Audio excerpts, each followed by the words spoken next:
In the school system, they don't want us to learn about money because they just want to pump out good employees that do what they're told. I mean, if you look at school, it's opposite of what it takes to be successful in real life. Don't make a mistake. Do as you're told. Take tests by yourself. Don't cooperate. Do it by yourself. Do it on your own. And the last thing was, there's only one right answer. No, there's tons of answers to a problem. So you come out of school scared to death of making a mistake.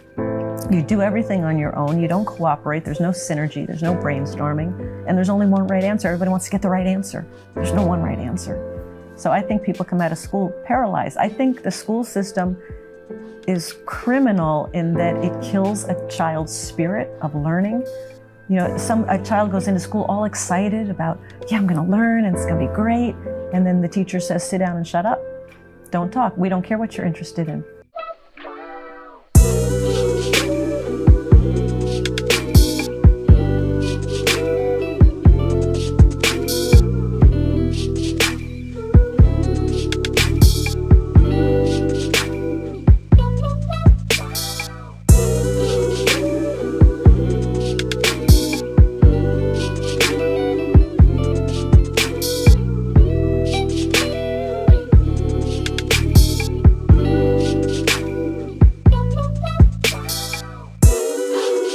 One of the things they told me was that he was at the house one night and he would talk and he started laughing. He said, Aaron, what do you think women's liberation was about? And I said, I had pretty conventional thinking about it at that point. I said, I think it's about women having the right to work, getting equal pay with men, just like they won the right to vote, you know? And he started to laugh. He said, you're an idiot. And I said, why am I an idiot? He said, let me tell you what that was about. We, the Rockefellers, funded that. We funded Women's Lib, you know? And we're the ones who got all over the newspapers and television, the Rockefeller Foundation. He says, and you want to know why? He says, there were two primary reasons. And they were, one reason was we couldn't tax half the population before Women's Lib. And the second reason was, now we get the kids in school at an early age. We can indoctrinate the kids how to think. It breaks up the family. The kids start looking at the state as the family, as the school, as the officials, as their family, not as the parents teaching them. And so those are the two primary reasons for Women's Lib, which I thought up to that point was a noble thing. You know, when I saw their intentions behind it, where they were coming from when they created it, the thought of it, I saw the evil behind what I thought was a noble venture.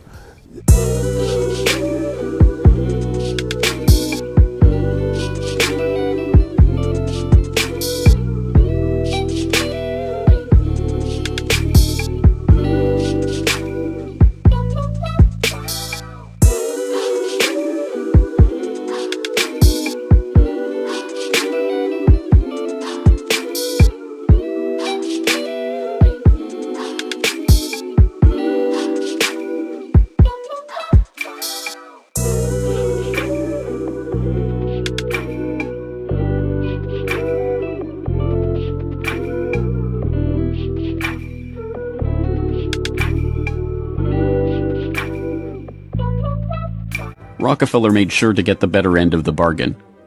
He would donate his great wealth to the creation of public institutions, but those institutions would be used to bend society to his will. As every would-be ruler throughout history has realized, society has to be transformed from the ground up. Americans in the 19th century still prized education and intellectual pursuits, with the 1840 census finding unsurprisingly that the United States, a nation that had been mobilized by tracts like Thomas Paine's remarkably popular Common Sense, was a nation of readers with a remarkable 93% to 100% literacy rate. Before the first compulsory schooling laws in Massachusetts in 1852, education was private and decentralized, and as a result classical education, including study of Greek and Latin and a solid grounding in history and science, was widespread. But a nation of individuals who could think for themselves was anathema to the monopolists. The oligarchs needed a mass of obedient workers, an entire class of people whose intellect was developed just enough to prepare them for lives of drudgery in a factory. Into the midst stepped John D. Rockefeller with his first great act of public charity, the establishment of the University of Chicago. He was aided in this task by Frederick Taylor Gates, a Baptist minister that Rockefeller befriended in 1889 and who would go on to be John Dee's most trusted philanthropic advisor. Gates would go on to write a short tract, The Country School of Tomorrow, that laid out the Rockefeller plan for education. In our dream, we have limitless resources, and the people yield themselves with perfect docility to our molding hand. The present educational conventions fade from our minds, and, unhampered by tradition, we work our own goodwill upon a grateful and responsive folk. We shall not try to make these people or any of their children into philosophers, or men of learning or science. We are not to raise up from among them authors, orators, poets, or men of letters. We shall not search for embryo great artists, painters, musicians, nor will we cherish even the humbler ambition to raise up from among them lawyers, doctors, preachers, politicians, statesmen, of whom we now have ample supply. Although Rockefeller's resources weren't exactly limitless, they might as well have been. In 1902, he established the General Education Board to help implement Gates's vision for the Country School of Tomorrow with a staggering $180 million endowment. The Rockefeller influence on education was felt almost immediately, and it was amplified by help from fellow monopolists of the era who were approaching the topic of philanthropy from the same angle. Although best known as a steel magnate, Andrew Carnegie's fortune started on the railroads transporting Rockefeller's Standard Oil around the country, and was greatly magnified by a lucrative investment in property near Oil Creek that provided steady, profitable oil sales. In 1905, he established the Carnegie Foundation for the Advancement of Teaching, a tax-free foundation through which Carnegie and his appointees could direct the development of the education system in the United States and, eventually, worldwide. In 1910, Rockefeller followed suit by establishing the Rockefeller Foundation, which became the tax-free umbrella organization for his philanthropic ambitions. As the Reese Committee, a congressional investigation into the activities of these tax-free foundations in the 1950s, discovered, it wasn't long before Carnegie's endowment approached Rockefeller's foundation with a proposal to cooperate on their shared desire to transform the American education system in their own image. Norman Dodd, the director of research for the congressional committee who was granted access to the Carnegie Endowment's board minutes, explains.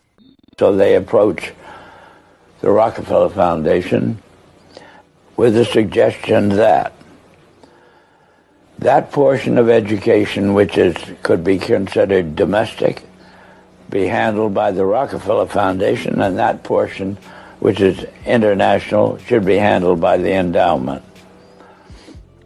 And they then decide that the key to the success of these two operations lay in an alteration of the teaching of American history.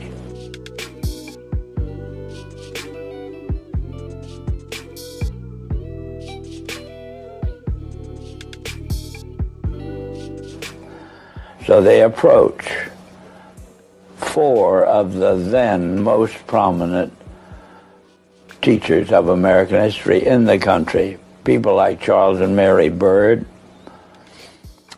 and their suggestion to them is, will they alter the manner in which they present this subject, and they get turned down flat.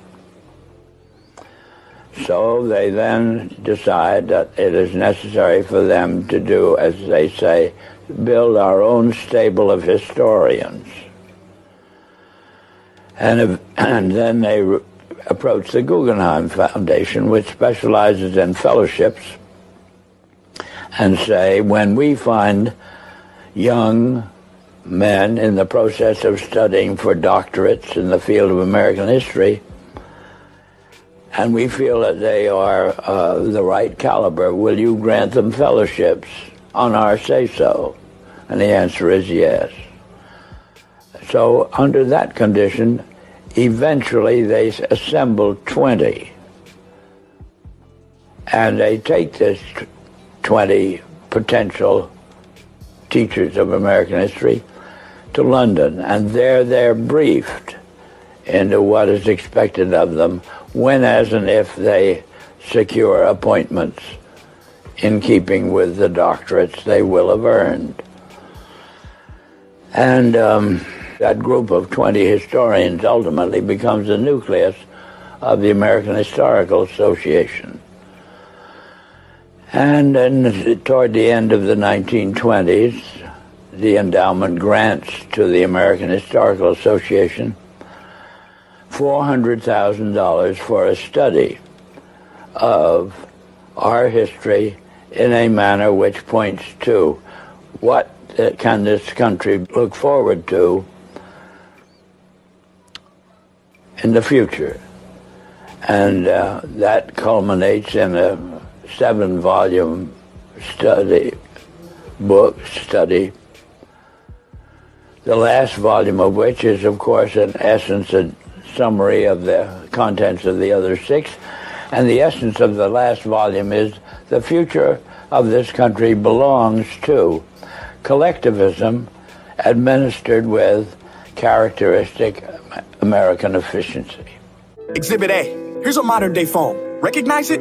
Here's a phone from 150 years ago. Big difference, right? Stay with me. Here's a car from today. And here's a car from 150 years ago. Big difference, right? Well, get this. Here's a classroom of today. And here's a class we used 150 years ago. Now, ain't that a shame? In literally more than a century, nothing has changed. Yet you claim to prepare students for the future? But with evidence like that, I must ask, do you prepare students for the future or the past? I did a background check on you and let the record show that you were made to train people to work in factories, which explains why you put students in straight rows, nice and neat, tell them sit still, raise your hand if you want to speak, give them a short break to eat, and for 8 hours a day, tell them what to think. Oh, and make them compete to get an A letter which determines product quality